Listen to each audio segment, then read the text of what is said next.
Salut Pascal! Salut Martine, Comment ça va aujourd'hui? ça va super bien toi? Super, merci. On est vraiment contente de vous voir avec nous encore. Suite au dernier épisode, ben dans le fond, aujourd'hui, comme on vous l'avait promis, ça va être un petit Q&A, dans le fond, sur les maisons d'hébergement. Comment on y accède, hein, parce que c'est des questions que tout le monde se pose, et le fonctionnement d'une maison d'hébergement. Donc, c'est sûr qu'il faut prendre en considération que chaque maison d'hébergement est autonome, donc a sa façon de fonctionner et tout ça. Mhm. Donc, on y va de façon plus générale. Est-ce que tu es prête, Pascal? Tout à fait. Fait qu'on va commencer, c'est ça. Puis comme on l'avait dit là, lors du l'avant-dernier épisode, je crois, mais ou le dernier épisode, c'est vraiment des questions qu'on a entendues, soit par notre ligne d'écoute ou au travers de notre pratique et nos rencontres. Donc, justement, la première question serait probablement de, OK, je vis de la violence, je me sens pas en sécurité, je veux aller en hébergement. Donc, comment on accède à une maison d'hébergement? Mais premièrement, il y a plusieurs façons d'accéder à une maison d'hébergement. Ça peut être par un suivi qu'on a avec un professionnel, que ce soit au CLSC ou dans un organisme qui peut nous mettre en contact. Ça peut être en trouvant la maison d'hébergement qui est dans notre région. Souvent, ils ont des sites Internet où est-ce qu'on peut juste la retrouver avec un numéro de téléphone ou bien entendu en passant par SOS Violence Conjugale qui, eux, ont accès à toutes les maisons d'hébergement, donc qui peuvent vraiment bien référer les personnes dans le bon secteur. Donc, c'est la première étape. Mhm. Ensuite, bien entendu, il faut qu'il y ait un contact avec la maison d'hébergement où à ce moment-là, il y a une intervenante qui va parler à la personne pour voir qu'est-ce qu'elle vit en ce moment, comment elle se sent, c'est quoi son besoin. Au niveau de la sécurité aussi, est-ce qu'il y a une urgence, le départ, comment il doit être fait. Donc, il va y avoir une évaluation qui va être faite à ce moment-là pour ensuite pouvoir voir les modalités là, pour que la personne puisse se déplacer vers la maison d'hébergement. Oui, puis tu sais, j'ai envie de dire aussi, tu sais, de s'assurer que la femme qui fait appel à une maison d'hébergement, ben, nous, on a le devoir de s'assurer aussi qu'elle est volontaire à Mhm. travers cette démarche-là. Non, évidemment, elle n'a pas choisi de subir de la violence et d'avoir besoin de se relocaliser pour, entre autres, sa sécurité. Mais c'est ça, là, c'est aussi une forme d'engagement parce que là, on va y revenir avec les prochaines questions. Mais au niveau du fonctionnement et tout, c'est ça, la femme doit être, bien entendu, volontaire. Puis l'autre aspect que j'aimerais amener, c'était au niveau de la porte d'entrée. Il y a souvent, ça peut être aussi via là, les postes de police, lorsqu'il y a une intervention policière qui a Absolument. lieu dans un domicile.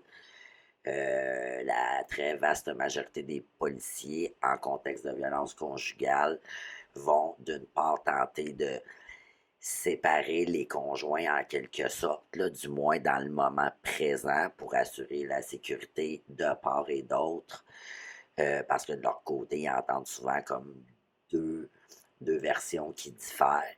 Ils vont offrir et parler de nos services à la personne, à la femme victime, là, dans ce cas-ci, et puis va lui conseiller fortement de venir se réfugier en quelque sorte, là, du moins un certain temps en maison d'hébergement. Fait que ce qui arrive, c'est, oui, ça peut être une femme directement qui fait appel à nous, ça peut être SOS Violence Conjugale qui nous transfère un appel, ou ça peut être aussi via une intervention policière là, qui nous appelle sur le coup et qui, eux, peuvent être prêts dans certains cas si la maison d'hébergement n'est pas trop loin de où est-ce qu'il y a eu l'intervention, venir conduire, là, dans le fond, la femme avec ou sans enfant, là, dépendamment. Exactement. OK. Fait que je pense pour ça, c'est à peu près la façon de procéder là, pour la majorité des maisons d'hébergement. Puis c'est sûr qu'il faut pas avoir peur de faire appel là. Si jamais vous êtes témoin, vous avez quelqu'un dans votre entourage qui vit de la violence, ben tu sais vous pouvez vous aussi appeler là aussi en maison d'hébergement pour avoir des informations. Ça va peut-être vous rassurer puis vous aider à aider la personne de votre entourage. Tout à fait. Puis ça, justement, on va également y consacrer un épisode éventuellement là, de comment aider. Pas tout de suite, mais on vous en fera part parce que ça aussi, c'est un besoin là, qui nous est nommé de façon assez régulière. Fait que comment aider un proche, on va y consacrer un épisode. Dernière petite chose, puis ça fait un lien en même temps avec l'aspect de sécurité et de confidentialité là, des maisons d'hébergement. Certaines ont choisi d'afficher leur adresse, de ne pas être sous l'aspect de la confidentialité pour différentes raisons. Là, on pourra revoir ça éventuellement. Comme tu l'as dit, Martine, tout à l'heure, chaque maison est autonome, donc chaque maison prend ses propres décisions par rapport à tout, là, pas juste cet aspect-là par rapport à ça. Puis le pourquoi que je le mentionne, c'est aussi parce que pour les maisons où est-ce que l'adresse n'est pas confidentielle, certaines d'entre elles, c'est une option de pouvoir que la femme se déplace directement et qu'il l'accueille du moins pour la rencontrer là, directement en personne. Mais c'est une minorité des maisons d'hébergement qui fonctionnent comme ça actuellement. Celles qui ont décidé d'avoir, dans le fond, l'adresse confidentielle, ils ont mis en place des systèmes de sécurité, dans le fond, qui assurent aussi des systèmes de caméra et plein d'autres outils qu'on pourrait Mhm. dire qui sont déployés pour justement que personne ne soit au courant de l'adresse. Donc, souvent, les femmes qui vont faire appel au service vont avoir l'adresse pour se déplacer à la dernière minute pour éviter aussi peut-être que le partenaire tombe sur cette adresse-là par inadvertance. Effectivement, pour éviter également que trop de gens connaissent l'adresse parce que si on la donnait d'emblée, il y en a à travers nos appels qui, sur le moment, veulent venir et changent d'idée pour quelconque raison. Donc, pour éviter, c'est ça, de répandre les adresses, c'est ça, là, on s'assure que la personne est vraiment en direction ou vraiment sur le point de départ pour lui donner les informations pertinentes. Puis donc, ce qui m'amène une autre question. Par exemple, je suis chez moi, j'ai besoin d'une ressource d'hébergement. Je suis dans une situation d'urgence. J'ai pas de voiture, j'ai pas de permis de conduire, j'ai pas de sous. Est-ce que c'est possible, malgré ça, de pouvoir avoir accès à un hébergement? Absolument. Je veux dire, l'important, c'est de mettre la personne en sécurité. Au niveau de la sécurité, là, quand la personne est en danger imminent ou dans un avenir proche, on peut faire affaire soit avec la police, bien entendu, là, qui sont là pour assurer la sécurité des gens, et sinon avec SOS violence conjugale, selon certaines conditions là, qu'on ne va pas élaborer ici. Il peut avoir l'option d'avoir le transport en taxi payé. Sinon, ben, certaines maisons d'hébergement ont aussi des options que là, on va pas, que je veux pas dire dans le sens où je veux pas m'engager pour toutes les maisons, Mhm. ou est-ce que soit qu'ils vont payer le taxi ou certains déplacements, il y a des façons de faire Ouais, pour puis pouvoir des accéder. ententes qui peuvent être prises, là, tu sais, quitte à ce que la femme nous rembourse au moment de que ses sous vont rentrer ou à sa prochaine paye ou quoi que ce soit, là. Fait qu'il y a des ententes qui peuvent être prises. De ne pas avoir d'argent ne doit pas être une raison de vous empêcher de venir et Oui. d'accéder à une maison d'hébergement si vous êtes dans ce besoin-là. Aussi, justement, on parle de sous.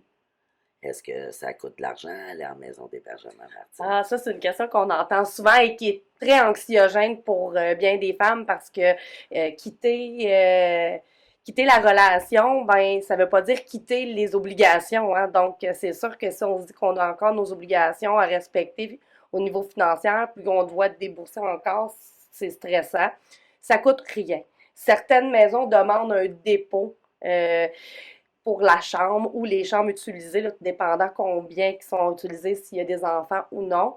Et c'est un montant à titre symbolique habituellement, là, qui couvrait même pas les frais si jamais il y avait des choses qui étaient perdues ou égarées ou volées ou peu importe dans la chambre. Là. C'est vraiment plus symbolique.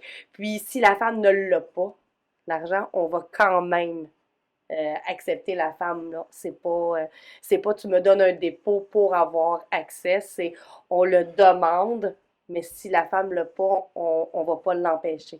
Non, c'est ça, on peut attendre comme dans le Oui, même ordre d'idée que pour un transport, un taxi ou quoi que ce soit, ben, tu sais, la femme peut nous rembourser ce dépôt-là éventuellement au cours de son séjour. Euh, et ce dépôt-là est un dépôt de sécurité, comme tu dis, et qui est remboursé à la femme au moment où est-ce qu'elle quitte, sous certaines conditions. Puis ces conditions-là, ce serait quoi? Je veux dire, qu'est-ce qu'on demande? Là, ça en vient au sujet de comment ça fonctionne, les maisons d'hébergement. mais dans le fond, tu sais, là, on peut pas parler pour toutes, là, je pourrais pas dire partout, mais je donne un exemple, celle-ci, ça serait d'avoir fait le ménage de la chambre utilisée, là, de façon adéquate, laver les draps, remettre le matériel en place. Donc, tout ce qui est prêté, qui soit lavé et remis. Dans le fond, c'est globalement ça, la condition pour récupérer le dépôt. C'est que les Hum, objets soient là et que le ménage soit fait de façon adéquate. ouais, au même titre que quand une femme va arriver, elle va arriver évidemment dans une chambre qui est très propre, qui est chaleureuse. Donc, on demande juste, dans le fond, à la femme qui a occupé la chambre en question de la remettre dans le même état, pardon, pour accueillir là, une autre femme là, ultérieurement. Donc, c'est pas mal pour cette raison-là. Euh, Ensuite de ça, c'est ça, on parlait du fonctionnement. Oui. Donc, oui, il y a le fonctionnement au niveau là, du dépôt, là, mais grosso modo, comment ça se passe dans la maison? Là? On a eu la visite, mais c'est ça, au quotidien, comment ça se passe? Ça, c'est vraiment une bonne question parce que c'est stressant, c'est sûr, de ne pas savoir. Mais dans le fond, ça se passe comme dans n'importe quelle autre maison où est-ce qu'on peut habiter. C'est qu'on fait notre vie, mais il y a des règlements ou des tâches qui sont faites en fonction du fait qu'on est dans une vie commune. Mhm. Donc, c'est sûr que là, ça, ça met certaines balises. Donc, il y a des tâches à faire à chaque semaine. Euh, Puis je dirais que dans la majorité des cas, c'est moins que ce qu'on a à faire dans notre propre maison parce que puisqu'on est plusieurs à se partager les tâches, ben on en fait souvent juste une, plus notre chambre qui est personnelle. Personnel, ouais. Donc, sinon, ben, c'est d'avoir une tâche à faire une fois, deux fois par semaine, peut-être trois, tout dépendant là, des maisons ou du nombre de personnes qui occupent les lieux à ce moment-là, hein, parce que, bien entendu, plus on est, plus on s'allie. Et il peut y avoir des tâches aussi par rapport à la nourriture. Aider à préparer, nettoyer après les repas. Sinon, comment ça fonctionne? Ben, c'est sûr que chaque maison a certains règlements par rapport à l'arrivée. Est-ce qu'il y a des protocoles qui sont faits au nombre de valises, par exemple? Ouais, la quantité là, Oui, d'articles à apporter. exactement, la quantité d'articles. Est-ce qu'il y a un protocole par rapport, des fois, Moi, j'appelle ça un sec, là. Tu sais, n'importe oui, quelle bébite, les poux, les punaises, oui, les puces, peu importe, là. Donc, euh, donc, c'est ça, le protocole en question, là, c'est évidemment de passer à la vapeur les articles qui ne peuvent pas aller à la sécheuse et à la sécheuse, oui. les articles qui peuvent aller à la sécheuse. Donc, je répète beaucoup sécheuse. Oui, le mot sécheuse, on Ouais, c'est l'aime. ça. Donc, tu sais, c'est sûr que ça, c'est des petits protocoles qui sont faits en arrivant. C'est rapide. Tu sais, le but, c'est pas d'être intrusif non plus. Là, c'est vraiment juste de s'assurer pour tout le monde là, que qu'il n'y a pas de transmission de bébites quelconque, là, parce que malheureusement, plus on est, plus il y a de chance. Là. Mhm. C'est comme dans une classe d'enfants, les poux, ben ça, hein, ça l'arrive, puis on sait pas quand est-ce que ça repart. Ah, on a souvent des lettres à chaque année. Fait que c'est pour ça que Oui, nous, on essaie justement d'éviter d'avoir à vivre ça puis gérer ça. Fait que c'est vraiment un moindre mal là, de prendre quelques minutes là, à l'arrivée, comme j'ai dit, ouais. pour exercer ce protocole-là. Sinon, au niveau du fonctionnement, ben c'est, tu sais, je veux dire, la femme, elle est libre de ses mouvements. Donc, tu sais, si elle travaille, elle peut aller travailler, les enfants à l'école, ben, aller porter les enfants à la garderie aussi, tout ça, avoir des sorties, aller voir ses amis, tout ça est possible, là. C'est pas une prison. Non, vraiment pas. Vraiment, c'est ça, c'est vraiment pas une prison, là. Justement, c'est un lieu sécuritaire. En même temps, il y a des intervenantes sur place 24 heures, 24/7, ouais. ouais. Donc, ça permet justement de pouvoir euh, avoir quelqu'un pour parler de ce qu'on a vécu, de faire un cheminement par rapport à la violence, par rapport à comment on se sent suite à ça. Certaines maisons d'hébergement vont imposer les rencontres, d'autres non. Il peut y avoir aussi des rencontres de groupe à toutes les semaines ou 2 fois par semaine, tout dépendant Puis des maisons. excuse, quand tu dis imposer, parce que là, le mot, il Oui, sonne peut-être un petit peu fort, mais c'est dans le sens de, oui, des rencontres obligatoires, minimalement, pour certaines maisons, ça va être une rencontre par semaine, juste pour, justement, voir un petit peu où est-ce que la femme se situe, autant psychologiquement que à travers oui, ses démarches, pour pouvoir valider si on peut l'épauler, si elle a besoin de notre aide, si elle a besoin de références, parce que justement, chaque cas est particulier. Donc, et chaque personne a des besoins différents. Fait que c'est ça. Fait que c'est pour justement assurer un suivi personnalisé qui absolument. correspond, là, c'est ça. Et aussi dans le sens d'entrer dans l'hébergement, c'est un hébergement qui est temporaire. Donc, tu sais, si on veut accompagner la femme de façon efficace aussi, c'est de garder un contact avec elle, de savoir ce qui se passe. Le but, c'est pas de forcer personne à quoi que ce soit. Certaines femmes ont besoin de plus que d'autres qui en ont besoin moins. Ça, c'est propre à chacune. Puis c'est aussi chaque maison qui font les choses comme ils veulent. Puis il faut comprendre que les rencontres sont faites en fonction de l'horaire de la femme. Là. C'est pour ça qu'il y a des intervenantes aussi 24/7. Là. Donc, tu sais, une femme qui travaille de jour pourra certainement, ben même absolument avoir sa rencontre en soirée avec une intervenante au lieu de l'avoir dans la journée. Ouais, Là. ou peut-être même de fin de semaine si les soirées sont épuisantes, parce que vous savez toutes, là, pour celles qui ont des enfants, comment c'est le fameux 5 à 7, là. Mais c'est pas un 5 à 7 alcool, c'est un 5 à 7 souper, bain, devoir, dodo, donc ça roche puis c'est occupé. Absolument. Donc, c'est ça, fait que, il y a différentes options qui sont offertes. Là, Donc, c'est ça. Donc, en individuel, il y a ces suivis-là qui sont faits, mais aussi il y a les suivis de groupe qui, eux, sont faits tout dépendant de la maison, là, soit une fois par semaine, une fois par mois, je sais pas, à chacune sa façon de fonctionner. Puis, ben, ici, nous, là, comment ça fonctionne, c'est qu'on en a une où est-ce on a jumelé deux types de rencontres de groupe.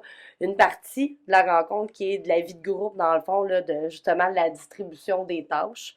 Qui va faire quoi? Hein? L'objectif, c'est de s'entendre, donc on force pas personne à faire une tâche plus qu'une autre. Là. C'est que les gens se font la distribution eux-mêmes. oh, et puis on tient compte des particularités de santé de chacune, ou quand on accueille des personnes à mobilité réduite ou quoi que ce soit, ou justement avec des problèmes de santé particuliers, fait qu'on tient compte de ça. C'est comme la vie démocratique du groupe à ce moment-là, où est-ce qu'on aborde Oui. l'ambiance, entre autres, et tout. Oui, pour être sûr que tout fonctionne. Est-ce qu'il y a des choses à changer? Parce qu'à chaque groupe, sa dynamique, c'est voir est-ce qu'on peut faire des améliorations. T'sais, on peut se dire que les soupers sont vers 5 heures. Par contre, ça arrive parfois qu'on a des groupes que les soupers sont à 18h30 parce que toutes les femmes travaillent, les enfants reviennent tard ou ils n'ont pas d'enfants. Donc, tu sais, là, la dynamique de la maison change. Donc, aussi, on peut faire des ajustements par rapport à ça. Sinon, ben, dans cette rencontre-là, il y a aussi une partie où est-ce qu'on parle d'une thématique. C'est des sujets globaux par rapport à la violence ou par rapport aussi à l'empowerment, dans le fond, là, de comment reprendre le pouvoir sur sa vie, comment aller mieux, comment cheminer. Donc, c'est souvent des sujets qui sont très intéressants et que les gens aiment beaucoup participer là, parce que ça permet de voir des choses et de partager avec d'autres personnes aussi une expérience ou de voir qu'on n'est pas seul. OK. Puis je pense aussi que ça permet de faire également des prises de conscience parce que quand on vit une situation comme celle-là, ben c'est ça, des fois, à force d'avoir de l'information, de comprendre des choses, ça nous aide à faire des liens, que ce soit avec notre vécu ou avec la situation en tant que telle. Puis ça peut nous aider justement à cheminer davantage. C'est plus éclairant. Euh, le but aussi, c'est que ce soit également valorisant. Une façon de reprendre le pouvoir, là, c'est de se sentir valorisé, puis justement aller rechercher les forces qu'on possède toutes, mais qui là, ont été assombries là, par une relation toxique. Hey Martine, qu'est-ce que tu dirais qu'on poursuive la semaine prochaine parce que je réalise que notre Q&A, c'est vraiment intéressant puis on est loin d'avoir fait le tour, fait qu'on pourrait justement faire la suite la semaine prochaine. Ben, je pense qu'absolument, Pascal, on avait beaucoup de questions à répondre. C'est un petit peu compliqué de tout faire en un épisode. Donc, je vous invite la semaine prochaine à venir nous rejoindre pour la suite du Q&A. Donc, vous allez pouvoir avoir d'autres réponses à vos nombreuses questions. Sur ce, je vous invite à liker, à partager, à nous suivre, que ce soit sur YouTube, Facebook, Twitter, Instagram et même TikTok. Allez-y, on vous aime, aimez-nous s'il vous plaît. Donc, d'ici là, prenez soin de vous. À la semaine prochaine! Bye!